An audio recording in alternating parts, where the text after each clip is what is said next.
discuss that which expenses are allowed as a deduction. They have to teach you that whenever we compute the income under any head, कोई भी head का income हम compute करते हैं, तो which incomes are taxable वो हम देखते हैं, तो which incomes which are taxable that we have discussed yesterday. Okay. Now which expenses जो आपने जो भी इनकम अब तक डिस्कस की, वो इनकम को अर्न करने के लिए अगर आपने कोई खर्चा किया है, तो that expenses are allowed you as a deduction. So which expenses are allowed you as a deduction? तो देखो ये जो भी इनकम मैंने आपसे डिस्कस की है, वो सभी इनकम को अर्न करने के लिए अगर आपने कोई खर्चा किया है, तो that expense is allowed as a deduction. But still there are certain expenses which are specifically mentioned here, that these expenses are treated as a business expense and it is always allowed as a deduction. Okay. तो that is always allowed as a deduction. ऐसे कुछ expenses दिए हैं, तो that expenses that is called specific deduction. जैसे हम बीजीबीपी में पढ़ते हैं वैसे डिडक्शंस दिए हुए हैं. तो let us discuss that deduction. Okay, that which expenses are allowed as a deduction. So one by one let us discuss that deduction. तो फर्स्ट देखो, इंटरेस्ट ऑन लोन. देखो अगर आपने पहला एक्सपेंस वो पढ़ा कि जस्ट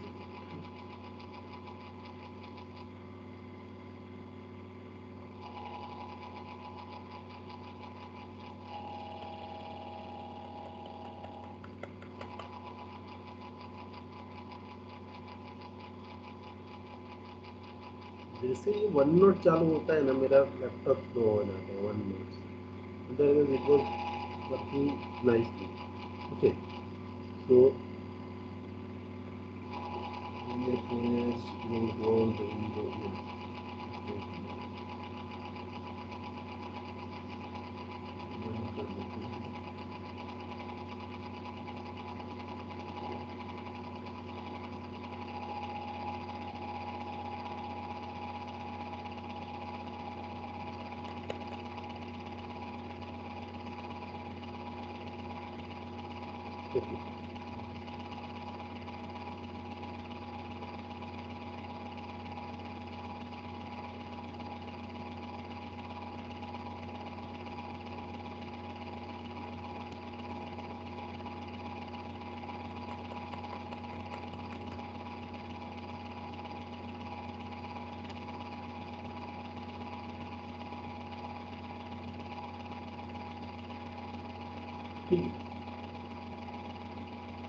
तो we are discussing the various expenses which are allowed as a deduction. तो देखो जैसे हमने पहले डिस्कस किया था कि अब डिविडेंड का इनकम है, पहली इनकम हमने डिस्कस की थी, dividend income is taxable under the income from other sources. Okay, तो अगर आपने डिविडेंड कमाने के लिए आपने क्या किया है, what you have done to earn the dividend, आपने कोई कंपनी के शेयर में इन्वेस्ट किया. ठीक है, अभी कंपनी के शेयर में इन्वेस्ट करने के लिए सपोज आपके पास पैसे नहीं है, आपने मार्केट से लोन लिया, लोन पे आप इंटरेस्ट पे करते हो, और आपका पैसा आपने मतलब वो लोन का पैसा डाला कोई कंपनी में, और वहां से आपको रेगुलर डिविडेंड मिलता है. तो डिविडेंड इज टैक्सेबल, लेकिन जो आपने लोन ली है कौन से पर्पस के लिए, to invest in the equity shares, so interest paid on that loan is allowed as a deduction और not. So answer is yes. देखो, interest on the loan for purchasing the shares can be claim as a deduction. तो अगर कोई company के shares bye करने के लिए अगर आपने लोन लिया है, ओके, लोन लिया, लोन का इंटरेस्ट आपके लिए खर्चा है, और वही पैसा आपने कहाँ डाला, लोन का पैसा you have invested in the equity share. Okay, so interest is allowed as a deduction. देखो interest can be claim as a deduction even if no income is earn by way of dividend on such shares. मतलब suppose समझ लो कोई company ने dividend ही नहीं दिया, और फिर भी अगर आपने लोन कोई कंपनी के शेयर्स के अंदर इन्वेस्ट करने के लिए मार्केट से लोन उठाई, और on that loan if you pay the interest, then interest is allowed as a deduction. मतलब शेयर बाय करने के लिए, कोई भी कंपनी के शेयर बाय करने के लिए अगर आपने लोन लिया है, तो लोन का इंटरेस्ट का आपको डिडक्शन मिलेगा. समझ में आया आपको? Suppose if you have taken a loan. Yes. Yes, हाँ भूल भाई. हेलो, समझ में आया आपको? तो Yes, suppose sir. you have taken a loan. Yes, sir. Okay. So नहीं सर. just a minute बेटा, यहाँ मरुआ one not is not working properly. It is creating a problem. Let me open another program. Microsoft Word के ऐसे कुछ में लिख के मैं आपको पढ़ाता हूँ कि ये प्रोग्राम ही मेरे पीसी को स्लो कर देता है. तो I am closing this program and will start another program in which I can write and teach. Word में लिख के पढ़ लेते हैं, ऐसा कोई जरूर नहीं कि इसमें ही लिखे ना. ये बंद कर देता है मेरे पीसी को. Let me open one Microsoft Word and let me teach. ये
तो suppose if you are taking any loan, ठीक है, आपने कोई लोन लिया. Okay, suppose if you have taken a loan. Okay, ये लोन आपने क्यों लिया? You have taken a loan to buy और टू परचेज. सर स्क्रीन नहीं दिख रही है. वर्ड नहीं दिख रहा है आपको? No, sir. No, sir. कुछ मतलब क्या दिख रहा है? तो आपको ब्लैक दिख रहा है? दिख रहा है सर. दिखा. अभी दिखा था. अब दिखाई दिया. ओके, ठीक है.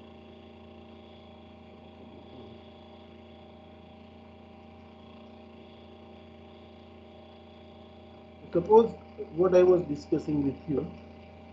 Suppose if you have taken a loan. Suppose आपने लोन लिया. ओके, ये लोन क्यों लिया? कि to purchase the shares of any company. कोई भी कंपनी का शेयर्स परचेज करने के लिए अगर आपने लोन लिया, ओके, और ये लोन पे अगर आपने कोई इंटरेस्ट पे किया है, okay, suppose if you have paid any interest, then interest is allowed as a deduction.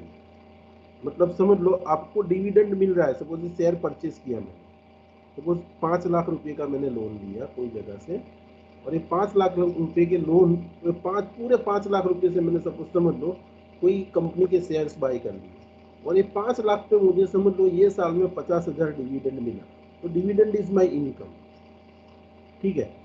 और समझ लो ये लोन जो ली थी मैंने 5 लाख की, उस पर सपोज मैं 5% इंटरेस्ट पे कर रहा हूँ. तो suppose 25,000 interest I have paid. Okay, तो दिस इज द इंटरेस्ट. तो देखो ये डिविडेंड क्या है? This dividend is my income. Dividend क्या है? Dividend is my income, so it is taxable. But this interest which I am paying to the bank from where I have taken the loan, this interest me allowed me as a deduction. तो logically देखने जाए तो dividend आपको 50,000 मिला और आपने उस पर इंटरेस्ट पे किया 25,000.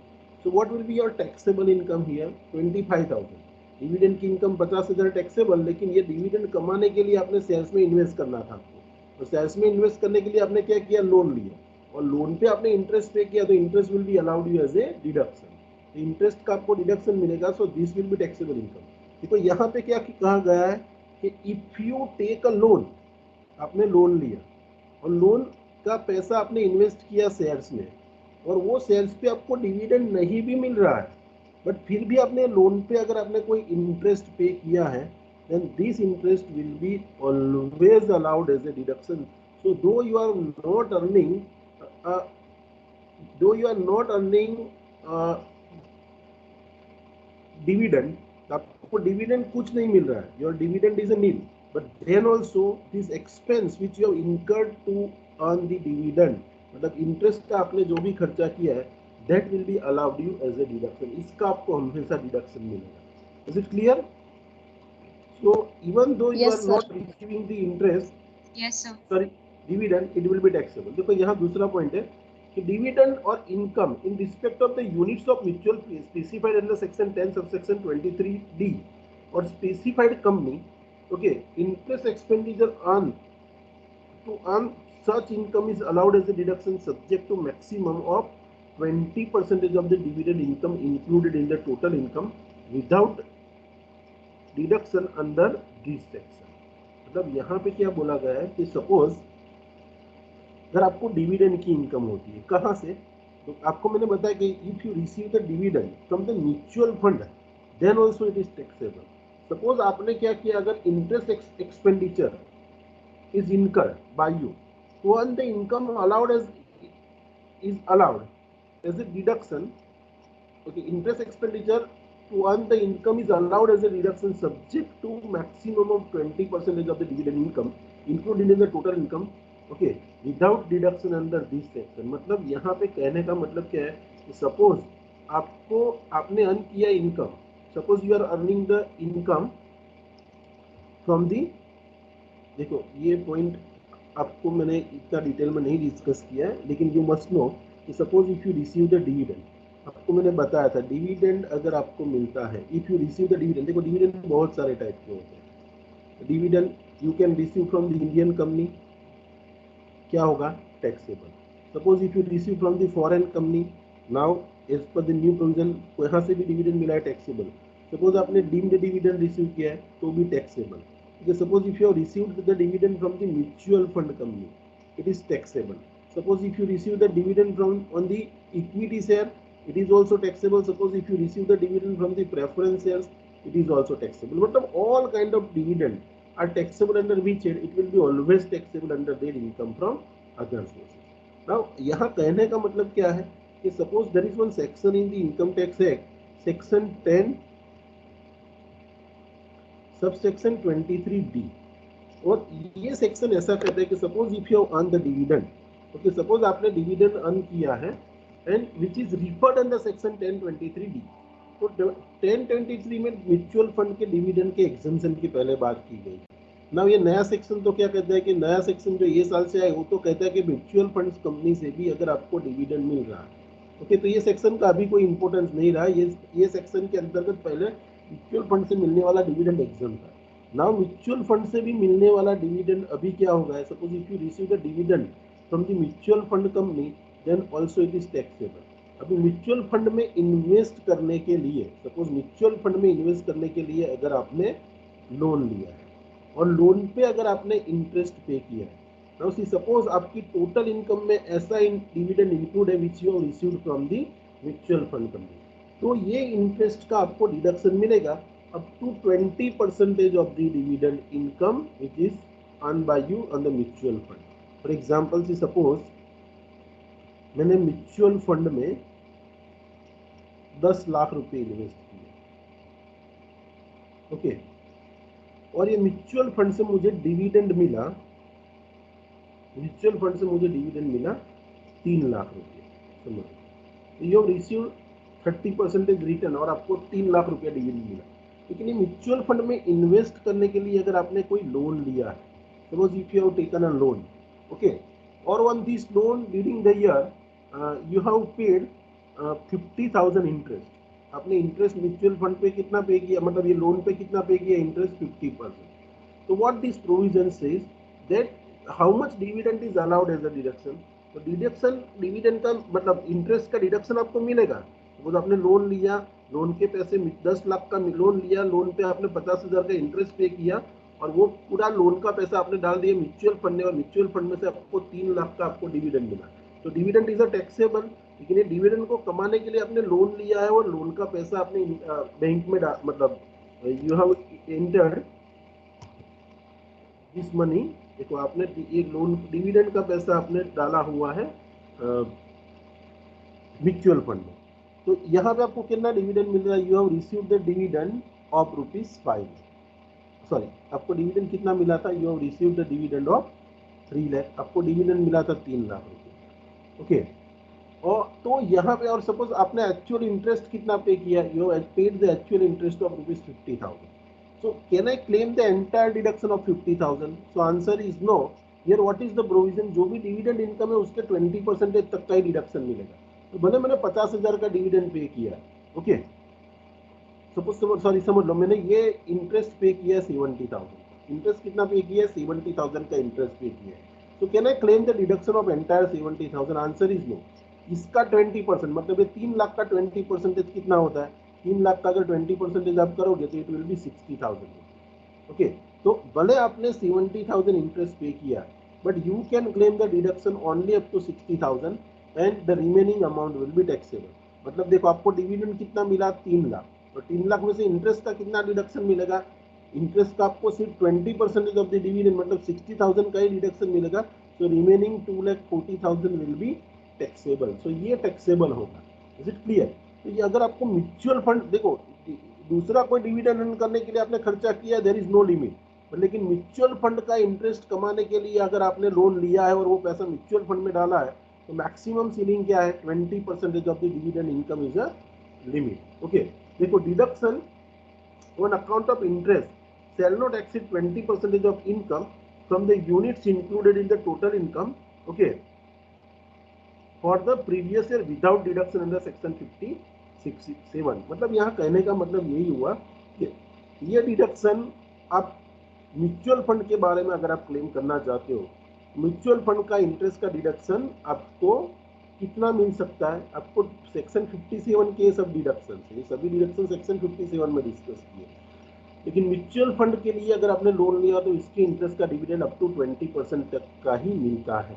ओके, नाउ सी आपको एक दूसरा इनकम मैंने डिस्कस किया था, इंटरेस्ट ऑन सिक्योरिटीज. देखो ये वाला पॉइंट कि अगर आपने इंटरेस्ट ऑन सिक्योरिटीज अर्न किया है तो इट इज टैक्सेबल, उसको ग्रॉस अप करना भी जरूरी है, ठीक है. लेकिन ये इंटरेस्ट ऑन सिक्योरिटीज अर्न आप करते हो, लेकिन आपने वो सिक्योरिटीज में इन्वेस्ट करने के लिए बाहर से लोन उठाई, can you claim the deduction? So answer is yes. देखो इंटरेस्ट ऑन सिक्योरिटीज, तो कमीशन और remuneration paid to any person to realise the interest if any of such income is taxable in the hands of recipient and collection charges paid to the bank, okay,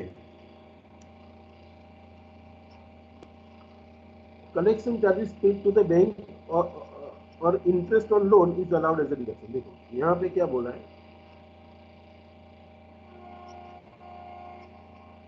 okay, समझ लो आपको income arise हो रही है. ये suppose if you are earning the interest on securities, okay, suppose if you are earning the interest on securities, अगर कोई securities में आपने इन्वेस्टमेंट किया और ये सिक्योरिटीज पे आपको इंटरेस्ट मिल रहा है, तो interest on security is your income, okay, वो आपकी इनकम है और वो इनकम क्या होने वाली है? टैक्सेबल. तो इंटरेस्ट की इनकम आपको जो सिक्योरिटीज में इन्वेस्टमेंट किया है वो तो आपका टैक्सेबल हो गया.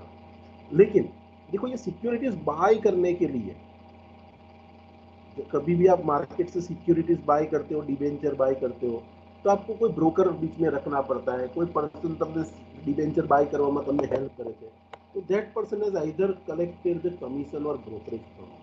તો કમિશન અને બ્રોકરેજ તમે જે પે કરી તમારા માટે શું છે? It is the expense. और वो जो आपसे रिसीव कर रहा है उसके लिए क्या है? वो इनकम. और ये इनकम उसके लिए टैक्सेबल होती है. Okay, commission or brokerage if you are paying to any other person and for him it is taxable, then this is treated as your expense and it is allowed you as a deduction. Even suppose ये interest को realise करने के लिए अगर आपका ये interest जमा होता है आपके बैंक अकाउंट में, और बैंक अकाउंट में से आपको रियलाइज करने के लिए अगर आप कोई बैंक चार्जेस पे करते हो, या तो फिर suppose interest on securities earn करने के लिए आपने बैंक से लोन लिया और फिर ये लोन का पैसा सिक्योरिटीज में डाला और वहां से आपको इंटरेस्ट की इनकम आ रही है. लोन पे अगर आपने कोई इंटरेस्ट पे किया है तो that interest is also allowed you as a deduction. मतलब તમે સિક્યુરિટીઝમાં ઇન્વેસ્ટ કરવા માટે લોન લીધી છે તો એ લોનના ઇન્ટરેસ્ટનું ડિડક્શન મળશે. સપોઝ સિક્યુરિટીઝ પર ઇન્ટરેસ્ટ આવીને જમા થયું તમારી બેંકમાં, તો બેંકે તમારી પાસે બેંક ચાર્જીસ લીધા તો એનું પણ ડિડક્શન મળશે. एंड सपोज आपने ये सिक्योरिटीज को बाय करने के लिए कोई कमीशन या ब्रोकरेज किसी को पे की और सामने वाले के लिए वो कमीशन और ब्रोकरेज टैक्सेबल है, तो आपके लिए उसको एक्सपेंस के फॉर्म में डिडक्शन मिलेगा. मतलब यहाँ पे सिक्योरिटीज के बारे में 3 एक्सपेंसेस हम डिस्कस किए मैंने. देखो यहाँ पे सपोज आपको इंटरेस्ट ऑन सिक्योरिटीज कमाना है, ओके, तो इंटरेस्ट ऑन सिक्योरिटीज कमाने के लिए आपने लोन लिया, ओके, सपोज सिक्योरिटीज पे आपको 10% पे इंटरेस्ट मिल रहा है और आपने लोन लिया 5% का, मतलब भैया तुमने सीधो फायदो देखा से कि वो लोन पर 5% ब्याज चुकू से जाए, मैं सिक्योरिटीज पर 10% મળે છે, तो अल्टीमेटली आपको प्रॉफिट दिख रहा है, इसीलिए आपने मार्केट से लोन उठाया और लोन का पैसा डाल दिया है सिक्योरिटीज में, सिक्योरिटीज पे आपको 10% इंटरेस्ट मिल रहा है, ओके। तो अगर आपने लोन पे इंटरेस्ट पे किया है तो it is allowed as a deduction, मतलब ये लोन का जो इंटरेस्ट है इसका आपको डिडक्शन मिलेगा। सपोज आपका जो ये सिक्योरिटीज पे 10% इंटरेस्ट बैंक में जमा होता है और बैंक आपसे बैंक चार्जेस लेती है उसके लिए, तो bank charges are also allowed as a deduction.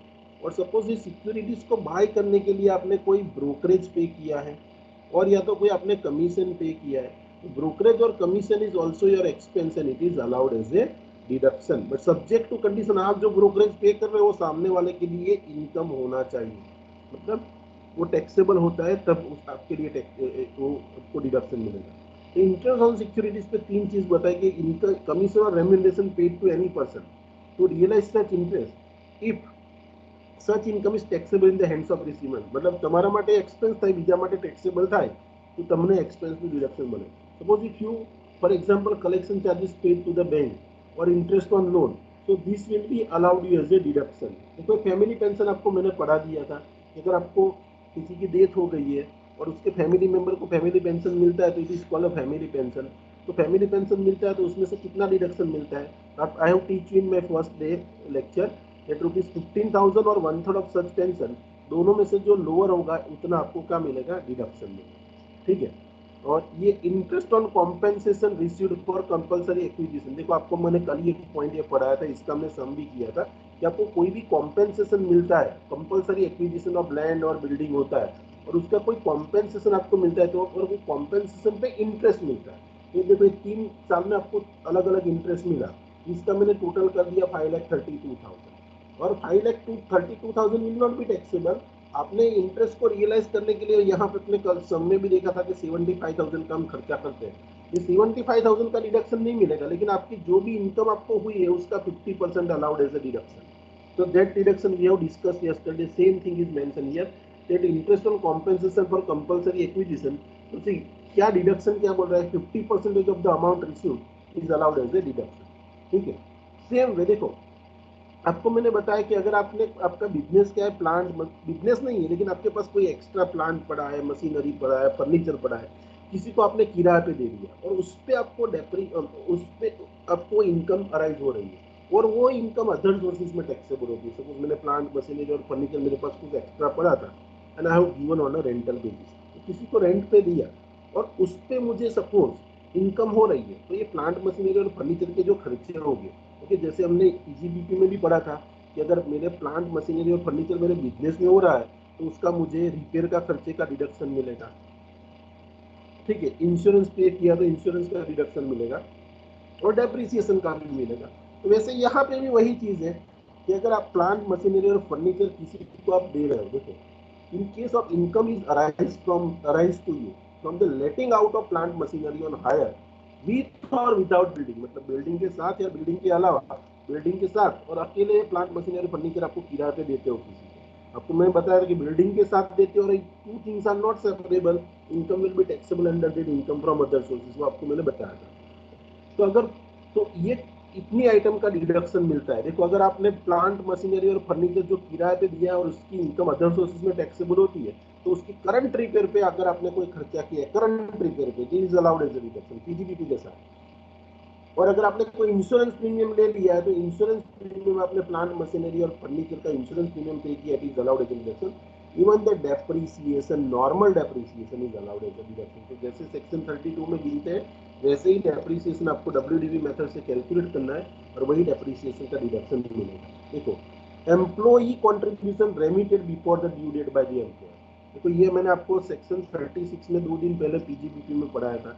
लेकिन ये इनकम कैसे, देखो ये इनकम के लिए आपके पास ऑप्शन है, you can either make it taxable under that PGBP, यहाँ पे आपको बताया था मैंने कि अगर आपको एम्प्लॉई से इनकम हो रही है, मतलब suppose if you are receiving the employees contribution, okay, from the employer, तो एम्प्लॉइज कॉन्ट्रीब्यूशन, ओके,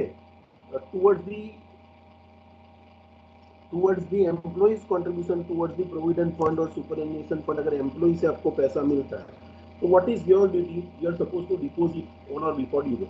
तो जैसे एम्प्लॉय से मिलता है आपके पास दो ऑप्शन है, either you can add in the income of PGBP or you can add in the income of other sources. Suppose आपने अदर सोर्सेज की इनकम में इसको ऐड किया है, when it is allowed as a deduction, आपने due date से पहले उधर जमा करवा दिया, it is allowed as a deduction.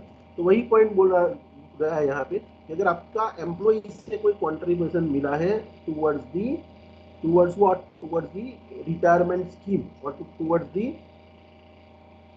Provident fund, तो आप जब उससे रिसीव करते हो आपके पास दो ऑप्शन है, उसको पीजीबीपी में टैक्सेबल किया, डिडक्शन कहाँ पे मिलेगा, पीजीबीपी में।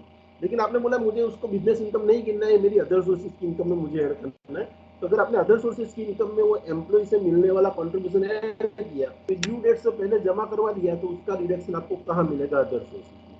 तो सी यहाँ पे क्या बोला है कि employee contribution towards the PF is treated as income in the hands of employer, तो such employees income contribution is allowed as a deduction if is remitted before the due date as per the relevant law। मतलब जो भी particular law है उसकी due date से पहले आपने उधर जमा करवा दिया पीएफ में या सुपरएन्युएशन फंड में, तो it is allowed as a deduction. Okay, फिर next point is what any other, कोई पण रेवेन्यू एक्सपेंस करे हो which is wholly and exclusively for earning such income. मतलब આ ઇન્કમ ફ્રોમ અધર સોર્સિસમાં મેં તમારી જોડે જેટલી પણ ઇન્કમ ડિસ્કસ કરી, ये इनकम ने अर्न करवा માટે તમે કોઈ પણ ખર્ચો કરે, પણ ખર્ચાનું નેચર કેવું હોવું જોઈએ, રેવન્યू एक्सपेंस। ओके, तो रेवेन्यू एक्सपेंस किया है तो कोई भी खर्चा आपको आपने किया तो it is allowed as a deduction, but you must remember that certain expenses are not allowed as a deduction. देखो ये एक्सपेंसेस का मैंने डिडक्शन आपके साथ डिस्कस किया कि डिविडेंड कमाने के लिए कोई लोन लिया है तो लोन का इंटरेस्ट पे किया तो अलाउड एज ए डिडक्शन, लेकिन म्यूचुअल फंड से इंटरेस्ट कमाने के लिए, डिविडेंड कमाने के लिए लोन लिया है तो इंटरेस्ट का डिडक्शन मिलेगा, लेकिन up to 20% of the dividend. Okay, अगर आपने इंटरेस्ट ऑन सिक्योरिटीज कमाने के लिए कोई लोन लिया है या तो फिर बैंक चार्ज पे किए तो it is allowed as a deduction. Family pension में से कितना डिडक्शन मिलेगा, 15,000 और 1/3 of such pension is allowed as a deduction. अगर आपको कॉम्पेंसेशन मिला है for compulsory acquisition of land, उसका इंटरेस्ट मिला है, interest on compensation for compulsory acquisition of land और building, in that case the 50% of such amount directly જેટલું તમને અહીંયા કોઈ ખર્ચો આપ્યો આવી રીતના એ ખર્ચાનું ડિડક્શન નહીં મળે, પણ તમને એની જગ્યાએ ડાયરેક્ટ જેટલું પણ અમાઉન્ટ મળ્યું છે એના 50% જેટલું ડિડક્શન મળશે। આપણે કાલે આ સમ કર્યો તો ગઈકાલે।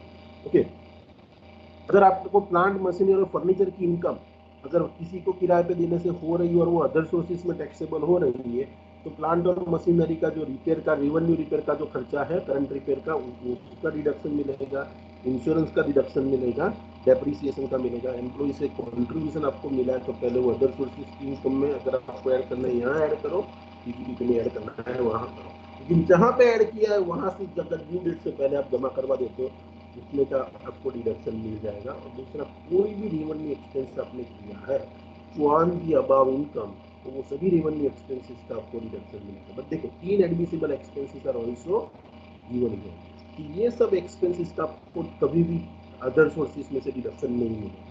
तो you cannot claim the deduction from the other sources in respect of the following expenses. So certain expenses are given here and in respect of that expenses you cannot claim the deduction.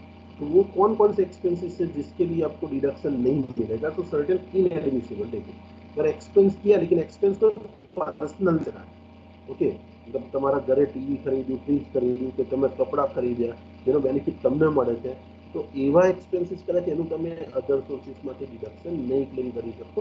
You can not claim the deduction for the personal expenses.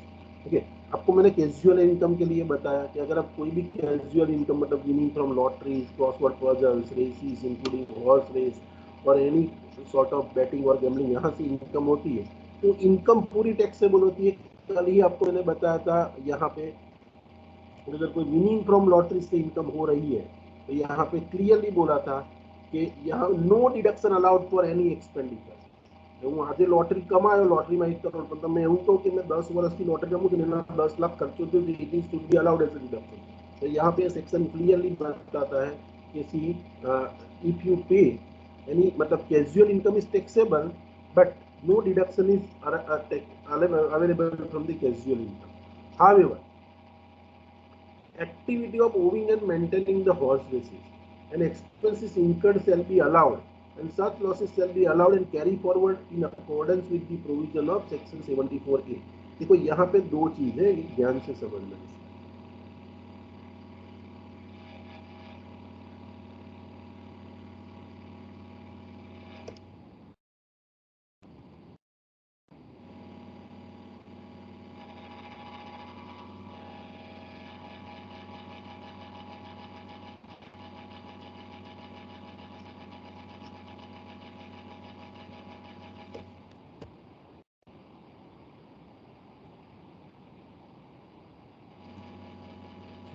देखो ये दो चीज है, मैंने आपको ये एक खास ध्यान में रखना है। देयर आर टू थिंग्स, देखो income public winning from races like horse race.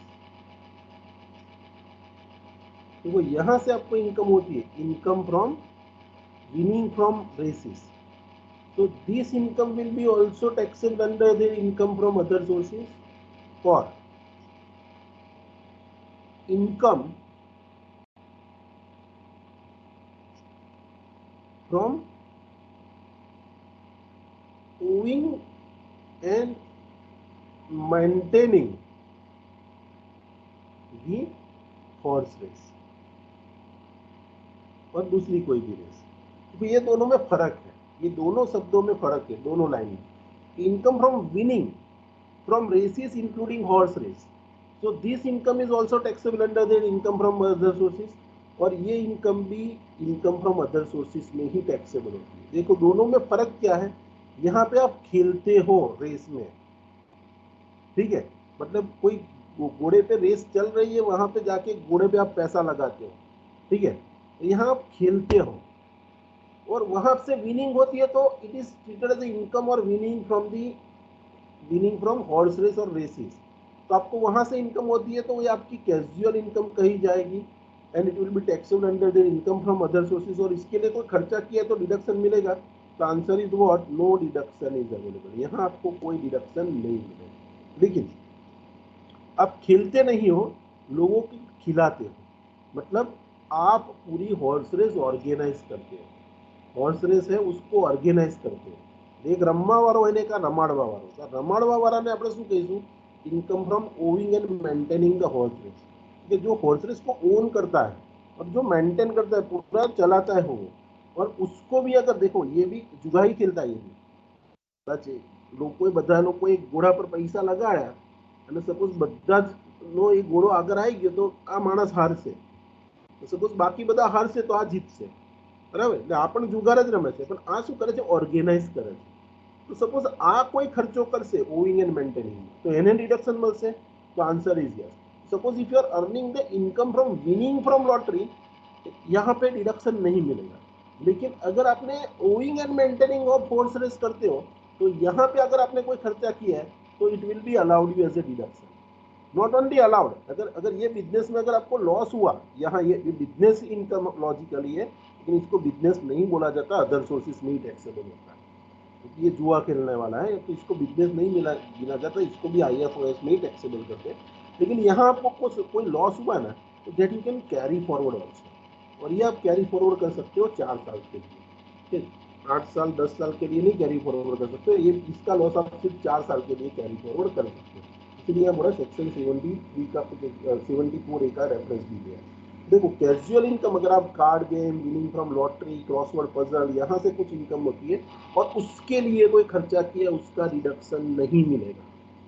लेकिन अगर आपका बिजनेस, मतलब आपकी एक्टिविटी क्या है, देखो यहाँ बिजनेस वर्ड यूज नहीं किया, आप एक्टिविटी कर रहे हो of owning and maintaining the races, okay, race horses, and expenses incurred shall be allowed, and such देखो इसकी वजह से कुछ लॉस भी हुआ, तो that loss will be allowed to be carry forward in accordance with the provisions of section 74A। अगर आपके पास मटेरियल तो आप लिख सकते हो, ये लॉस आप 4 साल तक कैरी फॉरवर्ड कर सकते हो।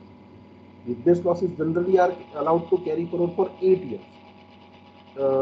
जो आपका डेप्रिसिएशन होता है unabsorb, that you can carry forward for 4 years, okay. but this loss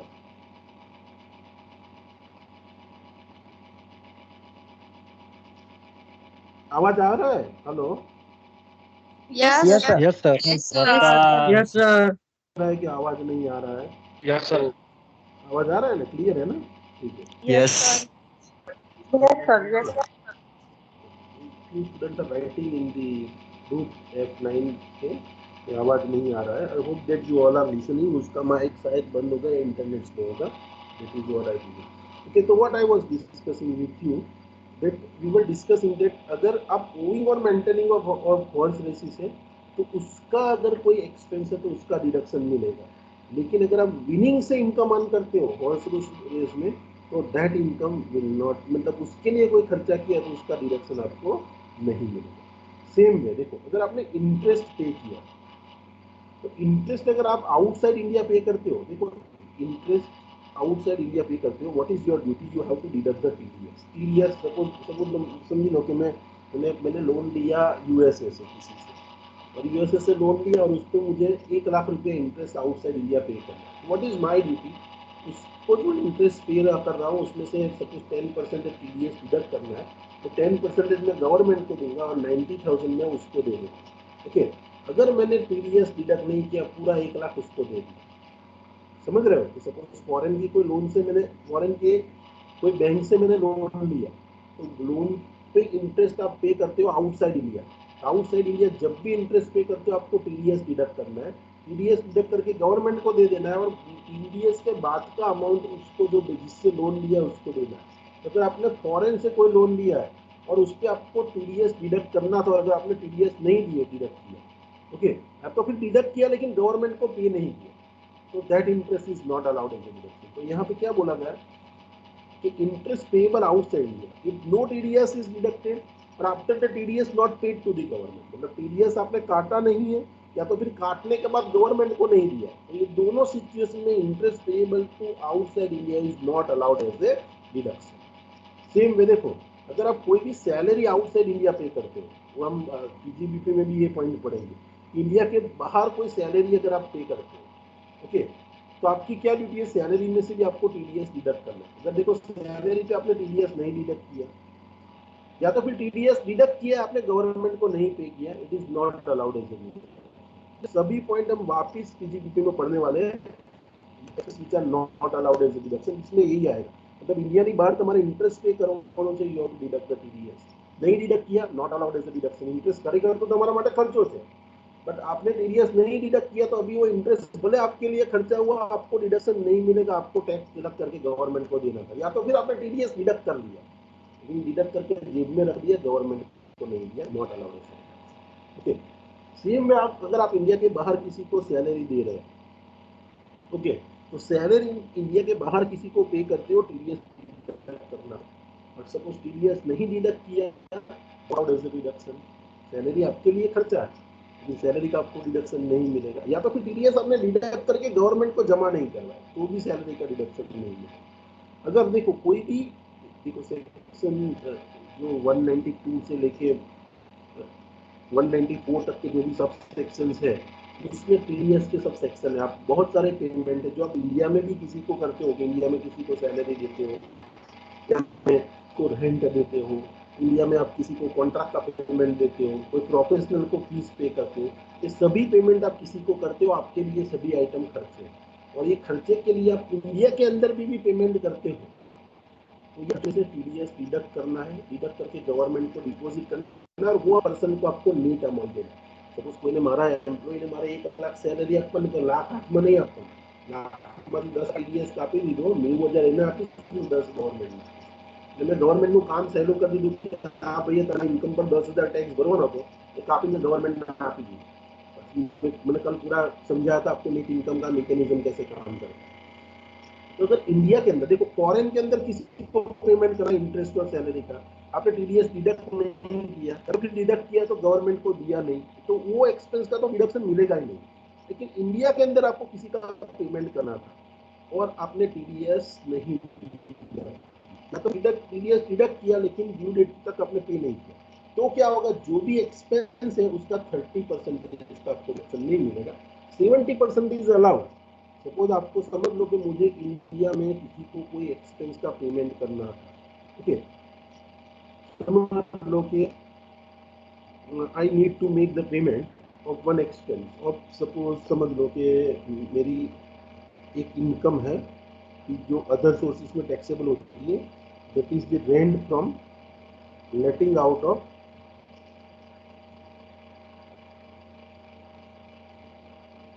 plant machinery and furniture. Rent को लेट आउट करने से मेरी इनकम होती है, ओके, और this income is taxable for me. Suppose इससे मेरे को 3 लाख इनकम हुई, ये 3 लाख टैक्सेबल है।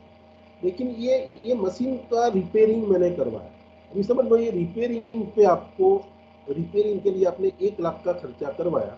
अभी इनकम टैक्स एक्ट ऐसा कहते हैं कि रिपेयरिंग का खर्चा आप किसी को पे करते हो तो 10% TDS आपको डिडक्ट करना है। आपने इसमें से TDS डिडक्ट नहीं किया, या तो फिर सपोज 10% TDS डिडक्ट करके उसको 90,000 का ही पेमेंट किया, लेकिन ये जो 10,000 है ना आपने आपकी जेब में रख दिए, गवर्नमेंट को नहीं दिया। तो question arises that can I claim the deduction in respect of this 1 lakh? So answer is no। अगर इंडिया के अंदर पेमेंट करना है तो इसका 30% का डिडक्शन नहीं मिलेगा। तो भले તમે 1 લાખનો ખર્ચો કર્યો હોય અને તમે TDS નથી કાપ્યો तो 30% will be disallowed, मतलब इसका 30,000 इसमें से डिसअलाउ होगा, 1 लाख में से 30,000 डिसअलाउ होगा, तो how much deduction I will get? 1 lakh minus 30 का तो नहीं मिलेगा मुझे, तो बाकी कितना बचा? 70,000 का ही डिडक्शन मिलेगा।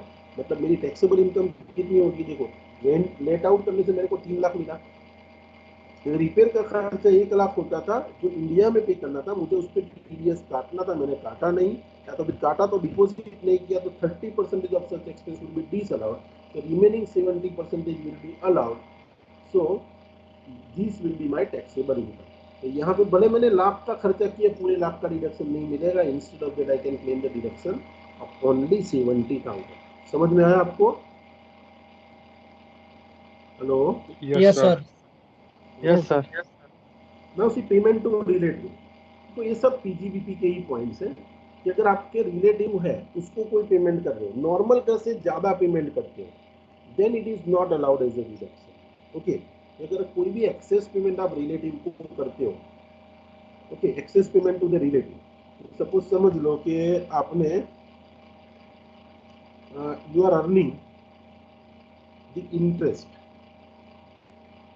You are earning the interest on securities, तो सिक्योरिटीज से इंटरेस्ट अर्न कर रहे हो आप 3 लाख रुपये, और ये इंटरेस्ट अर्न करने के लिए आपने 10 लाख रुपए का लोन लिया है आपके कोई रिलेटिव, और ये रिलेटिव को मार्केट में देखो इंटरेस्ट का रेट चल रहा है 5%, लेकिन आपने रिलेटिव को 10% इंटरेस्ट पे किया, ओके, देखो 10 लाख का लोन लिया, मार्केट में पूरे मार्केट में रेट कितना चल रहा है? 5%। आपने रिलेटिव को 10 लाख पे 10% इंटरेस्ट दिया, तो you paid 1 lakh rupees interest. Now logically देखो मेरा एक्सपेंस कितना है? 1 लाख रुपये, इंटरेस्ट ऑन सिक्योरिटीज मैंने कमाया कितना? 3 लाख रुपये, ओके, और 3 लाख में से इंटरेस्ट जो मैंने लोन लिया है मेरे रिलेटिव मुझे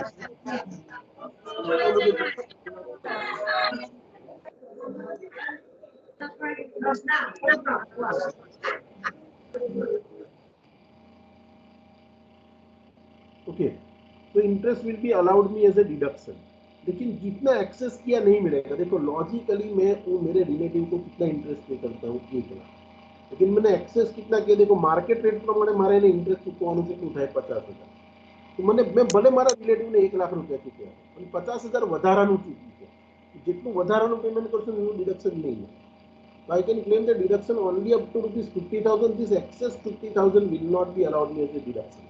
मैंने अपने रिलेटिव से लोन लिया, लोन का रेट मार्केट में चल रहा है 5%, लेकिन रिलेटिव को मैंने दिया 10%, तो 1 लाख इंटरेस्ट पे किया, तो पूरे 1 लाख का नहीं डिडक्शन मिलेगा। Excess payment to relative is not allowed as a deduction, ये 50,000 का डिडक्शन नहीं मिलेगा। I can claim the only 50,000 deduction, तो the remaining 2,50,000 will be taxable. Logically मारो खर्चो 1 लाख છે, પણ 1 लाख में डिडक्शन नहीं मिले, जेटलू पेमेंट एक्सेस से टू द रिलेटिव उतने का डिडक्शन आपको नहीं मिलेगा।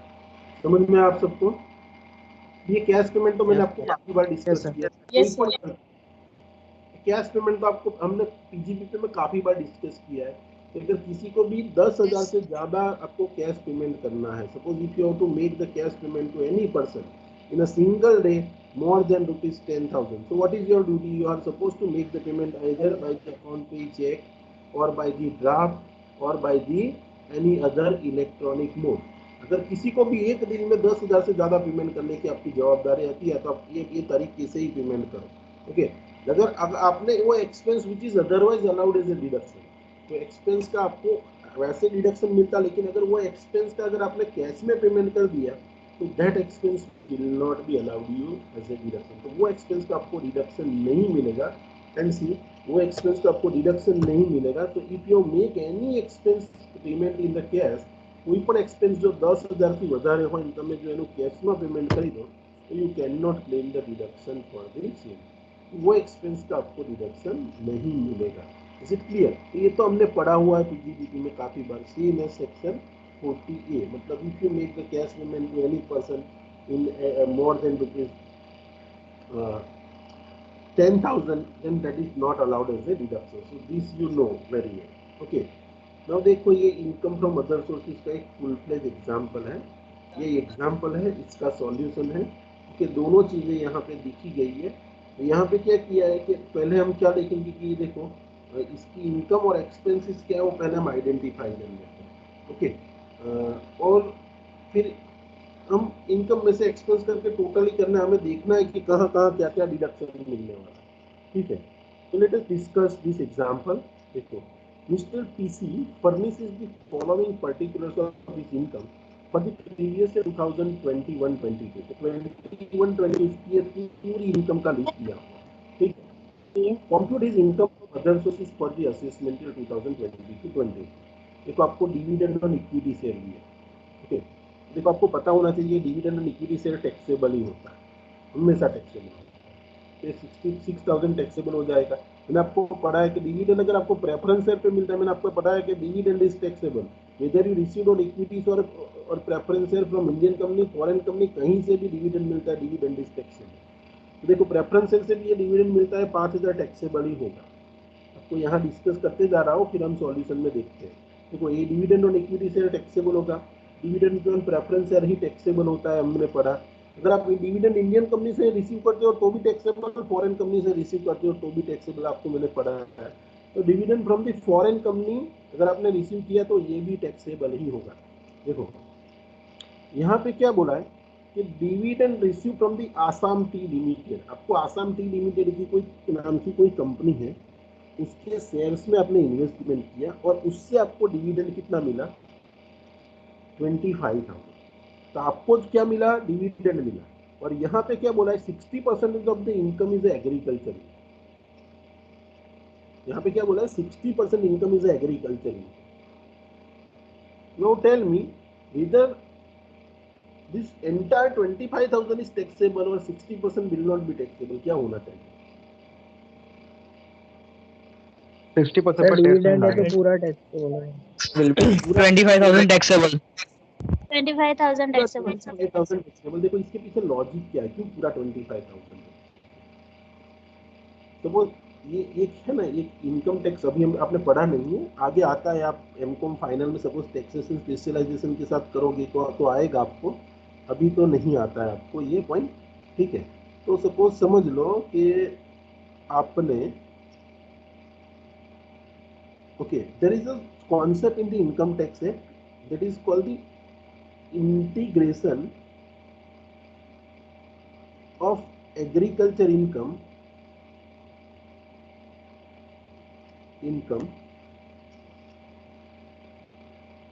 with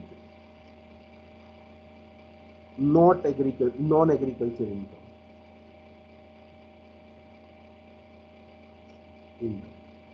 और यहाँ पे ना कुछ बिजनेसेस, कुछ एक्टिविटीज ऐसी है जिसमें आपको इनकम अर्न होती है, लेकिन वो इनकम आपको ऐसे होती है कि थोड़ी बहुत उसमें से एग्रीकल्चर गिनी जाती है, बाकी की नॉन एग्रीकल्चर.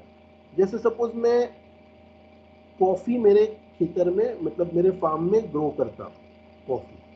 तो कॉफी ग्रो किया, तो कॉफी जैसे ग्रो किया उसको डायरेक्टली कॉफी कोई बाय नहीं करेगा. जो कॉफी बीन्स होते हैं उसको मुझे तोड़ना पड़ेगा, तोड़ के उसको सुखाना पड़ेगा, फिर उसको रोस्ट करना पड़ेगा. और रोस्ट करने के बाद ही लोग मेरे से कॉफी बीन्स बाय करेंगे। No one will directly buy the coffee beans from me. Okay, तो I have to process the coffee. तो सपोज मैं कॉफी में से 1 लाख कमाता हूँ, तो इनकम टैक्स एक्ट क्या कहता है कि इन case of coffee 30% is treated as the non-agriculture and 70% is treated as the agriculture। एक इमेजिनरी आइडिया दे रहा हूँ, मेरे को एग्जैक्ट परसेंटेज याद नहीं है, ठीक है। इन case of T also, suppose आप खेत में आपके जो टी के बाग, आपके बगीचे हैं और वहां से आप इनकम अर्न करते हो, तो टी में भी ऐसा है कि जैसे टी के लीव्स आप तोड़ोगे और तोड़ के आपको सिर्फ टी के लीव्स कोई नहीं बाय करेगा, उसको आपको सुखाना पड़ेगा, प्रोसेस करना पड़ेगा। You have to make the chai patti from that and then someone will buy. Okay, तो डायरेक्टली आपसे कोई टी लीव्स नहीं बाय करता। तो टी लीव्स में क्या होता है, आप एग्रीकल्चर इनकम भी कमाते हो और उसको प्रोसेस करने के बाद की टी आप बेचते हो, तो वहां से कुछ non agriculture, suppose tea leaves है, उसको मैंने प्रोसेस किया, उसको बेचने लायक बनाया। तो टी में भी क्या होता है, थोड़ा बहुत आप प्लांट मशीनरी सबका यूज करके इंडस्ट्रियल एक्टिविटी करते हो। तो टी में भी ऐसा है कि 60% टी की इनकम होती है, उसको एग्रीकल्चर कहा जाता है, और 30% is treated as the non agriculture. Okay, तो टी में से ऐसा होता है। वैसा रबर में भी होता है, उसमें कुछ 80-20 का रेशियो है कि रबर को भी आप कोई पेड़ से रबर निकालते हो, उसको प्रोसेस करने के बाद ही लोग रबर बाय करेंगे। तो प्रोसेस पूरा इनकम एग्रीकल्चर नहीं गिना जाता, कुछ इनकम उसकी नॉन एग्रीकल्चर होती है। लेकिन ये सब चीजें हमें नहीं याद रखनी है। हमें क्या याद रखना है कि अगर मुझे कोई एग्रीकल्चर इनकम होती है, एग्रीकल्चर इनकम इज एग्जम्प्ट। और एग्रीकल्चर इनकम कब एग्जम्प्ट होती है कि when you do the agriculture activity on the land situated in India, if you do the animal husbandry, या तो फिर आप वो क्या बोलते हो पोल्ट्री फार्म का बिजनेस कर रहे हो, तो ये सब एग्रीकल्चर एक्टिविटी है और इससे इनकम आती है। तो वो सबसे इनकम आती है तो 100% एग्जम्प्ट है। Suppose if you are growing, मतलब आपका नर्सरी का बिजनेस है, तो वहां पे भी आता है तो 100% एग्जम्प्ट है। और ये सब में क्या है, 60-20 80-20 का रेशियो होता है, तो वो उस हिसाब से जितना पोर्सन एग्रीकल्चर होता है उस पर टैक्स नहीं लगता है। लेकिन तो एग्रीकल्चर इनकम आपके लिए एग्जम्प्ट होती है। लेकिन कब, when you carry on the agriculture activity on the land situated in India. लेकिन एग्रीकल्चर एक्टिविटी होनी चाहिए। यहाँ पे जो पॉइंट लिखा है, क्या बोला है कि एक कंपनी है जो आसाम टी लिमिटेड करके एक कंपनी है। आसाम टी लिमिटेड ने एग्रीकल्चर एक्टिविटी की, ओके, और उसने कुछ इनकम अर्न की। उसमें से बोला 60% एग्रीकल्चर है, 40% नॉन एग्रीकल्चर। ये 60% पे आसाम टी लिमिटेड टैक्स नहीं पे करेगी और ये 40% पे आसाम टी लिमिटेड टैक्स पे करेगी। अभी आपने क्या किए, आपने कोई एग्रीकल्चर एक्टिविटी नहीं करी, तमे तो તમારી પાસે પૈસા હતા, તમે આસામ ટી લિમિટેડના શેર્સ બાય કર્યા। આ શેરમાંથી એને જે પ્રોફિટ કમાયો, એટલે એ પ્રોફિટમાંથી તમને જેટલો તમારો હિસ્સો હતો તમને આપી દીધો। હવે જો તમારા માટે ઇન્કમ એગ્રીકલ્ચર નોન એગ્રીકલ્ચર તમારે જોવાનું નથી, તમારા માટે તો ઇન્કમ કેવી છે, ડિવિડન્ડ। તમારા માટે તમને શું મળ્યું, ડિવિડન્ડ છે। you have not carried on the agriculture activity, you have just made the investment and from that you have received the dividend and dividend is taxable। પછી તમે જે કંપનીમાં પૈસા રોક્યા, કંપની એગ્રીકલ્ચર એક્ટિવિટી કરે છે, નોન એગ્રીકલ્ચર કરે છે, we are least concern with that. મેં પૈસા રોક્યા છે, મને એમાંથી ડિવિડન્ડ મળે છે, ડિવિડન્ડ મારા માટે ટેક્સેબલ। પછી એ કંપની શું ધંધો કરે છે ને કંપનીએ ટેક્સ ભરવાનો, ત્યારે વિચાર કરવાનો। आसाम टी लिमिटेड सोचे कि भाई मेरा 10 लाख प्रॉफिट है तो 60% तो मैं टैक्स नहीं पे करूंगा, 40% तो मुझे पे करना पड़ेगा, ऐसा आसाम टी लिमिटेड को सोचना है। लेकिन आपको आसाम टी लिमिटेड से डिविडेंड मिला है तो तुमने तुम्हारा इन्वेस्टमेंट पर रिटर्न મળ્યું। If you receive the dividend return on investment it is taxable. तो आपको सोचना नहीं कि आसाम टी लिमिटेड से मिलने वाला इनकम जो डिविडेंड का है वो टैक्सेबल होगा या नहीं होगा। आपको तो डिविडेंड ही मिलता है और मैंने आपको बताया डिविडेंड मिलता है तो टैक्सेबल होगा, तो आपको दूसरा कुछ सोचने की जरूरत नहीं है। Is it clear to everyone?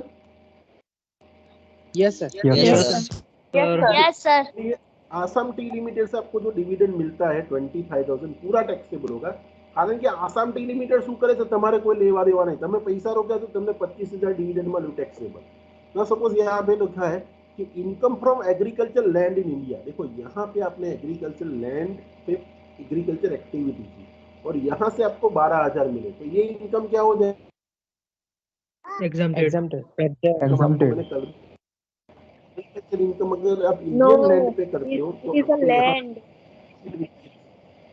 Okay, तो एग्रीकल्चर लैंड पे अगर आप इनकम देखो, यहाँ पे भी मैंने लिखा था agriculture land situated in India. अगर ये इंडिया में एग्रीकल्चर लैंड पे अगर कोई एक्टिविटी करते हो तो that income will be exam.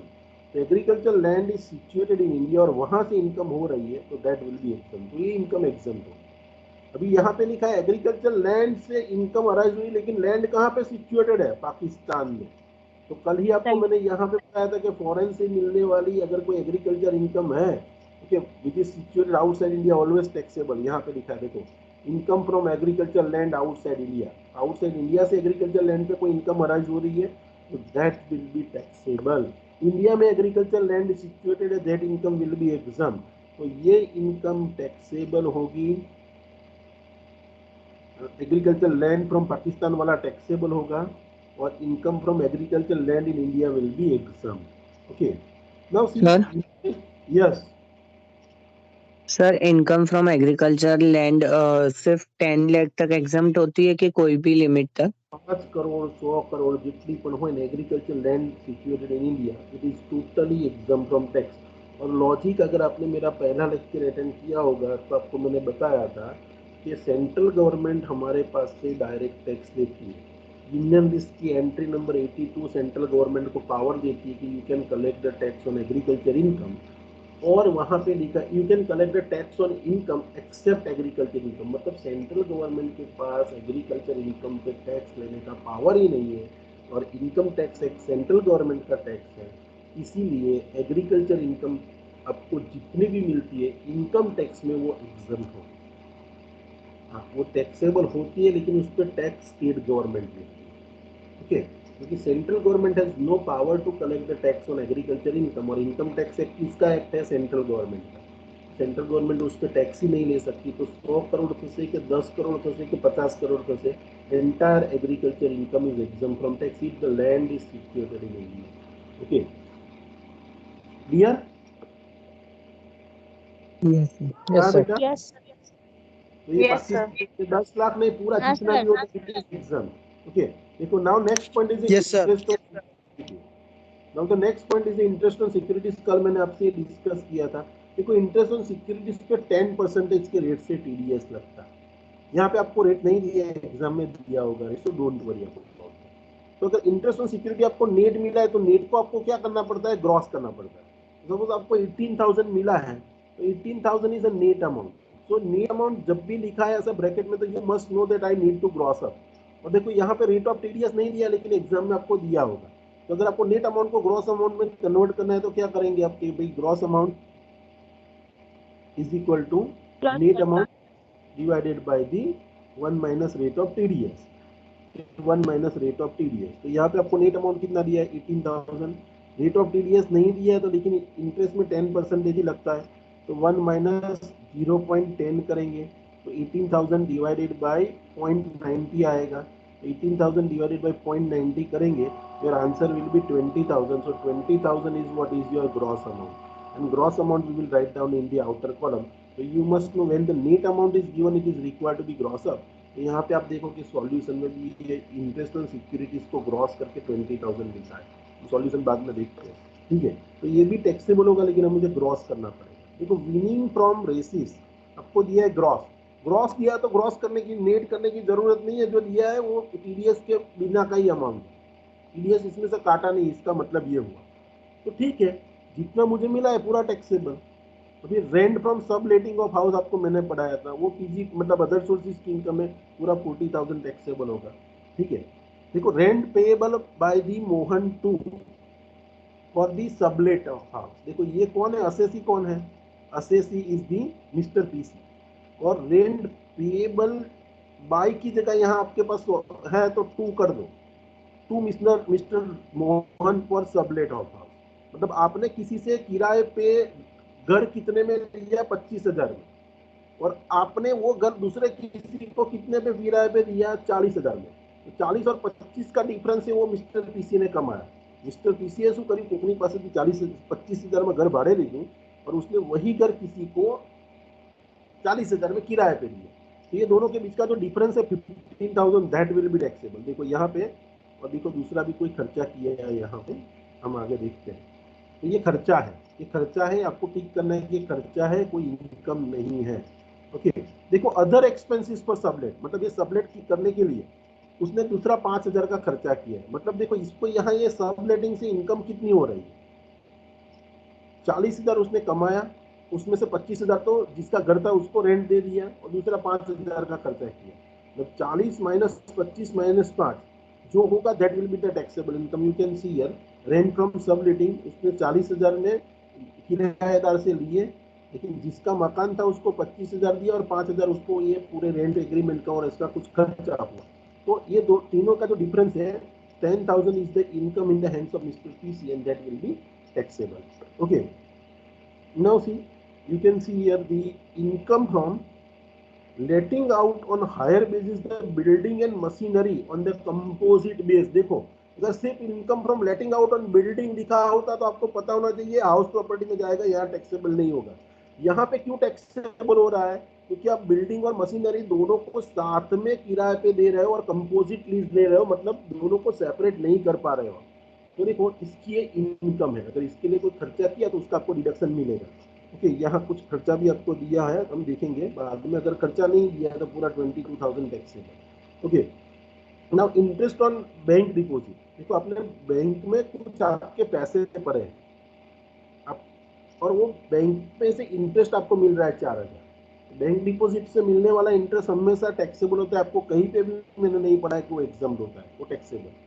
अगर आप कोई कंपनी में डायरेक्टर और उसकी सीटिंग मिल रही है 10,000 पूरी टैक्सेबल होगी। Ground rent if you are receiving from the land situated in Pathankot, देखो ग्राउंड रेंट कहीं पे भी लैंड आपकी सिचुएटेड होना, उससे आपको रेंट मिल रही है, ग्राउंड रेंट आपको पड़ा है, it is taxable under the income from other sources. Income from undisclosed sources, ये इनकम भी टैक्सेबल होगी, लेकिन यहाँ आपको सिर्फ टैक्सेबल इनकम फाइंड करने के लिए बोला है, तो टैक्स रेट से कोई फर्क नहीं पड़ता, लेकिन अनडिस्क्लोज वाली इनकम पे आपको 78% से टैक्स भरना है, आपको सिर्फ पता होना चाहिए। यहाँ तो आपको क्या पूछ रहा है, to just find out the income from other sources, तो ये भी इनकम फ्रॉम अदर सोर्सेज का ही पार्ट बनेगा और 65,000 भी tax. Now see amount received from winning from lotteries, winning from lotteries का जो भी पैसा मिला है पूरा टैक्सेबल हो जाएगा, इस पे 30% से टैक्स लगता है। जब टैक्स कैलकुलेट करना का कोई सम में पूछा है तो आपको पता होना चाहिए कि इस पे मैं 78% टैक्स पे करूंगा, इस पे 30% से टैक्स पे करूंगा। देखो following deductions are claim by him. देखो allowable depreciation on building and machinery 6,000, देखो डेप्रिसिएशन आपको गिन के दिया है and it is allowed, will it be allowed as a deduction? so answer is yes, उसका डिडक्शन मिलेगा। हमने बिल्डिंग और मशीनरी पे इंश्योरेंस प्रीमियम पे किया तो उसका 1,000 का डिडक्शन मिलेगा, आंसर इज यस, वो भी मिलेगा। और देखो amount spent for buying of lottery, will it be allowed as a deduction, yes or no? No, Yes, sir. sir. No, sir. No, No, sir.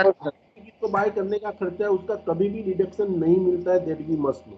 Okay, तो देखो इसका सॉल्यूशन यहाँ दिया है। देखो आप दो तरीके से कर सकते हो। पहला जितनी टैक्सेबल इनकम है ना, सपोज आज सब मारे सोल्व करवानो હોય, ओके, तो कैसे करो, जो भी टैक्सेबल इनकम है उसको आपको लगता है टैक्सेबल इनकम,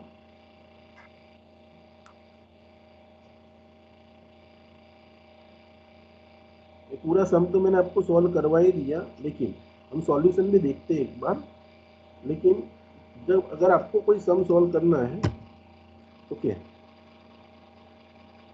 तो अगर आपको कोई सम सॉल्व कर, अगर मुझे ये सॉल्व करना है तो मैं क्या करूँगा, देखो आपको मैंने पहले दिन से ही एक टेक्निक सी, मतलब एक मेथड बता रखा है।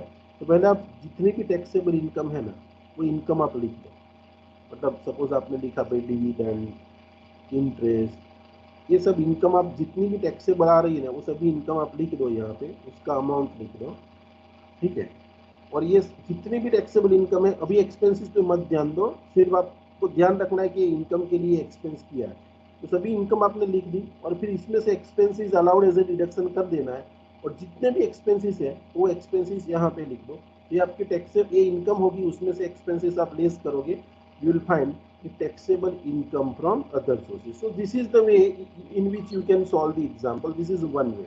और अगर आपको नहीं करना है ऐसा, तो वन बाय वन एक एक इनकम के सामने उसमें से एक्सपेंसेस लेस करो। इसमें यहाँ ये सॉल्यूशन ऐसे किया है, देखो डिविडेंड फ्रॉम शेयर, तो जो 6,000 मिला, 6,000 टैक्सेबल कर दिया, इसमें इसके लिए कोई मैंने खर्चा नहीं किया, तो डिविडेंड टैक्सेबल। तो प्रेफरेंस शेयर के लिए भी हमने कोई खर्चा नहीं किया, तो प्रेफरेंस शेयर का डिविडेंड टैक्सेबल। फॉरेन कंपनी से मिलने वाला डिविडेंड भी टैक्सेबल होता है, इसको भी कर दिया, कोई खर्चा नहीं दिया। Dividend receive from Assam T company, देखो सीन सिटीज इंडियन कंपनी, उससे मिलने वाला डिविडेंड टैक्सेबल होगा। Agriculture income in India it is exam, मैंने कर दिया, आपको डिस्कस भी किया मैंने। पाकिस्तान से मिलने वाली एग्रीकल्चर इनकम जो है वो टैक्सेबल होगा। इंटरेस्ट ऑन सिक्योरिटीज मैंने लिया है, it was the net amount was given, so that is gross up, so gross up amount is written. Winning from horse races, gross amount is given, so there is no need to gross up again, ये gross amount मैंने लिख दिया। अभी rent from the subletting यहाँ लिखा है, तो इसके खर्चे यहाँ पे ही लेस कर दिए। 40,000 मुझे मिला, उसमें से 25,000 का खर्चा उसके ओनर को मैंने पे किया, 5,000 उसका दूसरा खर्चा हुआ। अगर आपको यहाँ नहीं करना है ऐसा, तो पूरा यहाँ 40,000 लिख दो और नीचे एक्सपेंसेस करके एक्सपेंसेस में से 40,000 और 5,000 आप लेस कर सकते हो। देखो लेकिन यहाँ क्या है, एक्सपेंस में से ही खर्चा लेस कर दिया। देखो income from letting out of machinery, तो मशीनरी का आपको एक्सपेंस दिया है, मशीनरी को लेट आउट करने से आपको इनकम कितनी हो रही है, 22,000। और इसके लिए दो खर्चे दिए कि आपने डेप्रिसिएशन का 6,000 का डिडक्शन क्लेम किया है और फायर इंश्योरेंस, तो दोनों अलावेबल एक्सपेंस है, तो इसमें से 7,000 आप लेस कर दो। उसने यही किया, 22,000 माइनस 6,000 डेप्रिसिएशन, 1,000 अदर एक्सपेंसेस मतलब इंश्योरेंस, तो 22 में से 7 चले जाएंगे 15,000। देखो इंटरेस्ट ऑन बैंक डिपोजिट 4,000, इसके लिए कोई खर्चा नहीं किया है। डायरेक्टर फीस रिसीव्ड वो टैक्सेबल होगा, ग्राउंड रेंट टैक्सेबल होगा, इनकम फ्रॉम अनडिस्क्लोज्ड इनकम यहाँ टैक्सेबल होगा, और amount receive from winning from notary ये भी टैक्सेबल होगा। ओके, और ये सबका आपको टोटल, यहाँ पे टोटल नहीं दिया, you do the total and write down the total क्या है, that will be your income from other sources. यहाँ आपको लिखना है income from other sources will be, देखो ये सम अधूरा है, यहाँ पे सॉल्यूशन में ये टोटल नहीं दिखा, आपको पूछा क्या है सम में, you find out the IFOS, income from other sources find out करो। ये मेरी टैक्सेबल इनकम है, इसका टोटल करके मुझे यहाँ लिखना है, लेकिन मैंने यहाँ नहीं लिखा है, मतलब सॉल्यूशन में। तो आप आपके हिसाब से टोटल करिए, कितना टोटल आ रहा है, कोई एक जन करके बताओ, या तो फिर मैं कर लूँ। 2,24,000 2,24,000 बराबर करो इसने बेटा, जो एक जन वेरीफाई कर लो। 6,000 plus 5,000, Yes, sir. 2,24,000. Yes, sir. 25,000, 4,000 आपके पास क्या आपके पास हार्ड कॉपी है, वहां पे लिख लीजिए 2,24,000 taxable income from other source. देखो ऐसा एग्जांपल फाइनल एग्जाम में 10 या 12 मार्क के लिए आ सकता है, ठीक है। इंटरनल एग्जाम में भी ये एग्जांपल आपको 10 मार्क में आ सकता है, ठीक है। ऐसा एग्जांपल 10 मार्क में आ सकता है, 10 से ज्यादा मार्क्स इसके, क्योंकि यहाँ इतना दिमाग नहीं यूज करना है, ठीक है। जहाँ दिमाग करने वाला यूज करने वाला छोटा सा गिफ्ट का सम भी हो सकता है, ठीक है। सर ये आएगा Yes, एग्जाम sir. में? हाँ? कैसे बेटा, जहाँ दिमाग यूज करना है ऐसे भी सम आपको आ सकते हैं, ठीक है। तो ये भले मटेरियल में मतलब ऐसा सम एग्जैक्ट नहीं है, लेकिन कल मैंने आपको गिफ्ट के लिए अलग अलग पॉइंट के बहुत सारे सम करवाए, मतलब यहाँ ऐसा होगा तो ऐसा होगा, ऐसा होगा, तो गिफ्ट का छोटा सा सम 8-10 मार्क में आ सकता है, ठीक है। तो आई कैन अश्योर यू कि ये अदर सोर्सेस में से यूनिट 2 में जो मुझे पूछना है, I will never ask the theory from other sources. Okay, यहाँ पे से जो भी 20 मार्क का, मतलब अदर सोर्सेस और कैपिटल गेन 2 चैप्टर है, उसमें आपको एक 20 मार्क का सम होगा, उसके और में मतलब 20 मार्क का स्पेशल होगा, उसके और में 20 मार्क का सम होगा, 20 मार्क का स्पेशल होगा। तो यहाँ पे अदर सोर्सेस में से कुछ थ्योरी पूछने का मतलब नहीं है, यहाँ you are suppose to apply your mind. So I am expecting that from the other sources there will be examples on. तो जितने भी मार्क्स का अदर सोर्सेस में से पूछा जाता है, लेकिन यहाँ पे से एग्जाम्पल्स ही आएंगे। ये ऐसा बड़ा एग्जाम्पल जो मैंने अब तक करवाया, ऐसा एग्जाम्पल आ सकता है, कल गिफ्ट का एग्जाम्पल करवाया था, छोटे छोटे उसमें से कुछ आ सकता है। एक छोटा सा गिफ्ट का मटेरियल में सॉल्यूशन के साथ भी सम दिया है, ऐसा सम भी आ सकता है, लेकिन चांसेस बहुत कम है कि ऐसा सीधा सा सम दे दिया हो, लेकिन फिर भी एक गिफ्ट के सम आ सकते हैं, या तो फिर जो ये सम करवाया आपको ऐसा भी सम आ सकता है, या तो फिर आपको बड़ा सम दिया है उसके अंदर गिफ्ट के पॉइंट हो सकते हैं। There are number of possibility. देखो ये पूरा सम मैंने बड़ा करवाया आपको, लेकिन यहाँ गिफ्ट का कोई पॉइंट नहीं है, ये सम के अंदर गिफ्ट के पॉइंट भी, तो ऐसा सम भी सर होता है। Okay, so you think about all the angles. Yes. इसका वेटेज कितना है? आपको तो સીધું ભાઈ 10 માર્ક નો સમ આવશે, 20 માર્ક નું છે યુનિટ 2 છે તમારા માટે ઇન્ટરનલ માં, દીવ ચેપ્ટરનું વેટેજ 10-10 માર્કનું સમજીને ચાલવા, बराबर। Okay thank you. कोई भी तरीके से कुछ भी सम आ सकता है, प्रोविजन आपने अच्छे से पढ़े हुए होने चाहिए, तो आप सम इजीली सॉल्व कर पाओगे। सर यस सर पीजीपी में है या हेलो सम ही सर। आएंगे? मैंने कल भी बताया था, एक बार सिलेबस कंप्लीट होने दो, मैं आपको बताऊंगा। आज मेरा ये चैप्टर खत्म हुआ, इसीलिए मैं इसमें से क्या आ सकता है वो बता रहा हूँ। पीजीबीपी की बात आप सर तो लेक्चर का टाइम कौन सा होगा सर? तक करना है आप। हेलो अभी वहाँ से क्या आएगा, कितना आएगा, that will discuss once the day on which I complete the syllabus। Sir कल का लेक्चर का टाइमिंग बताओ ना। हाँ सर कल का टाइमिंग लेक्चर का। हाँ देख लेते हैं। पहला बीजा कोने प्रश्न हो तो पूछी ले, तब પછી टाइम ની વાત કરીએ। हेलो सर, हाँ આ સેકન્ડ નંબરનો સમ ક્યારે કરાવ્યો? નથી કયો કરાવ્યો મેં। સેકન્ડ કયો નંબર આ અધર માં ઇન્કમ કયો ફ્રોમ સમ? અધર સોર્સિસ માં। हाँ सम हाँ सर हाँ नहीं सम करायो। कयो હા सम સર નહીં કરાયો કરાવ્યો તો સર। સર। हाँ सम સર કરાઈ દીધો છે। તમારું ધ્યાન ન હોય બેટા, એમાં જોઈ લેજો। हाँ कैसे सर कराव्યો? है ना, अब मैंने रिकॉर्डिंग भी भेजा है, रिकॉर्डिंग में देख लेना सम किया हुआ है ये, कल लास्ट में करवाया। you the solution। No sir, कल लास्ट में तो फर्स्ट वाला कराया था। हाँ हाँ फर्स्ट वाला कराया था सर। बट सर आ सम कराયેલો છે। ऊपर नहीं, ये नहीं, तुमने कराया, हमने नहीं कराया। ऐसा कैसे हो सकता है? एक ही क्लास लिया है ना मैंने बेटा, क्लास एक ही लिया ना हमने थोड़ा સર નેટવર્ક પ્રોબ્લેમ ના લીધે થયું છે લાગે છે। નેટવર્ક પ્રોબ્લેમ ના લીધે થયું છે લગભગ। બની શકે, પણ એ સમ કાલે છેલ્લે લેક્ચર ત્યાં એ સમ કરાઈને જ પૂરું કર્યું છે। કાલે Yes, sir. નહીં સર, પરમ દિવસે સર પરમ દિવસે સર કરાવ્યો તો। આ ક્લાસ કરાવેલો છે।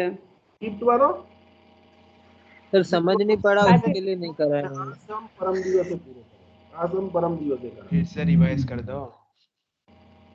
રેકોર્ડિંગ જોઈ લેજો બધું। रिकॉर्डिंग है पूरे लेक्चर का, you can see in that recording also it is available. Okay revise નથી કરવું સર, રેકોર્ડિંગ બધા જોઈ લે છે। ધ્યાન ક્યાં હોય हाँ બધા। सर। साची बात बराबर। तो ये यहाँ पे मेरे यहाँ भी इतना स्लो चलता है, આ બધું ભેગું થયું ને બધું નેટવર્ક, એટલે યુટ્યુબ થોડુંક સ્લો ચાલે છે।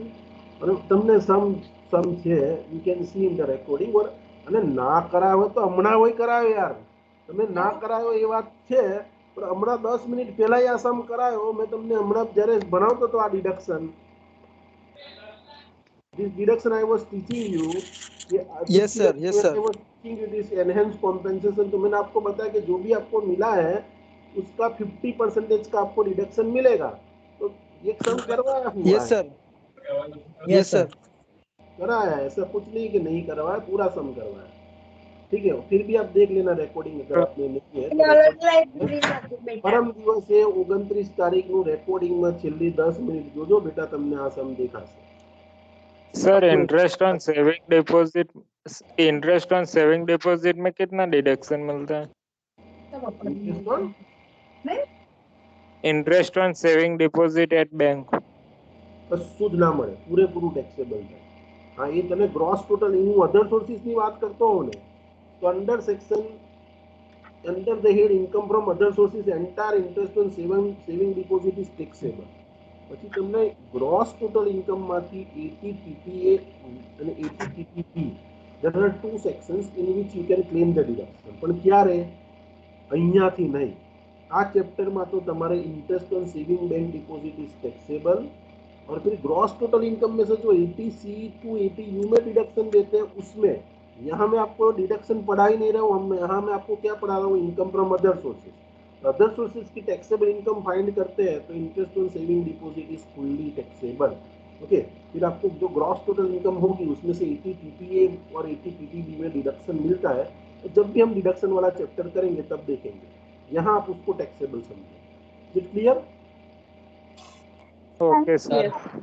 Yes sir. Yes sir. Sir क्या वाला है? जो बता रहा था मैं, यस देखो आपको अदर सोर्सेस वाला चैप्टर कंप्लीट हो गया। यहाँ से सम्स आएंगे, आप सम्स कर लेना। वो सम्स પેલા બેન ના કહેતા હતા એમને જોવું હોય તો રેકોર્ડિંગ તમે જોઈ લેજો બેટા, અને નહીં હોય તો કંઈ વાંધો નથી, બરાબર કાલે આપણે ફરી કરી લઈશું। પણ સમ આઈ એમ શ્યોર મને કશું મેં ભણાયું હોય ને તો मैं बोलूँ नहीं कि मैं નથી ભણાયું। सपोज मैंने डाउट हो तो मैं पूछी दो काले क्या अटके थे। अदरवाइज आप मेरा कोई भी लेक्चर चालू करता हूँ मैं क्लास में आके पहला सेंटेंस क्या होता है, कहाँ से चालू करता हूँ, आज भी मैंने चालू किया, आप देख लेना। इन माय કાલે શું કરાયું? लास्ट दिस, यहाँ से ही मेरा पहला लाइन यही होगा। Yes sir. वहाँ Yes, से sir. इसका लेक्चर Yes, चालू sir. मुझे याद Yes, रहता है कि sir. कल क्या पढ़ाया है।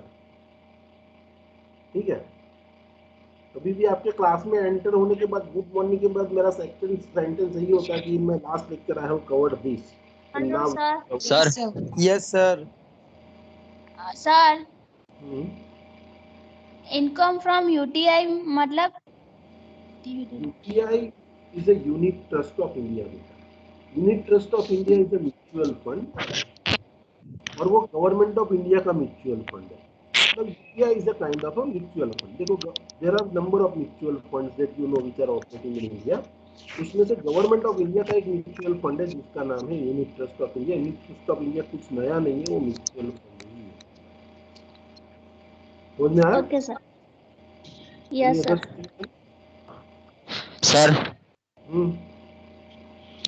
સર કેપિટલ ગેઇન માંથી આવશે ને સમ એ 10 માર્ક્સ નો એમાંથી આવશે એવું હશે કે પૂરેપૂરું પછી એમાં થિયરી આવશે એવું કઈ? તો હવે કેપિટલ ગેઇન ભણીએ આપણે કેવું ભણે છે, કેટલા સમ્સ એમાં કરાવું તેના પર let us complete Okay. Okay હવે તમારે કેપિટલ ગેઇન ભણવાનું ચાલુ કરો ને ત્યારે તમે ભણી લો, બરાબર। હું Okay. તમને એટલું એશ્યોરન્સ આપું તો તમને એક્ઝામમાં જતા પહેલા તમને તમારા મગજમાં કોઈ ડાઉટ નહીં હોય ઓકે કે શું કરવાનું છે। તમને મારો સિલેબસ જે પૂરો છે બધા કે ભાઈ જો पीजीबीपी मैंने अटका दिए, चलो पीजीबीपी का भी बता देता हूँ। देखो पीजीबीपी में चलो 2-3 क्वेश्चन थे वो हम देख लेते हैं, चलो फिर बाद में पूछना जो भी है। देखो आपका ये जो क्वेश्चन 1 होगा it will B from PGBP. ठीक है, अभी ध्यान देना, question 1 will be from PGBP. एक मिनट हाँ, ये पहला હવે મને આ સ્ટોપ રેકોર્ડિंग कर लेगा। यहाँ पे मेरा लेक्चर खत्म होता है। ठीक है, अभी हम बाद में डिस्कस कर रहे हैं बाकी चीजें, बस ये ऑनलाइन वालों जो रिकॉर्डिंग है उसका लेक्चर यहाँ खत्म करते हैं। 2 मिनट वेट करिए, फिर हम क्या होगा क्या नहीं होगा डिस्कस करते हैं।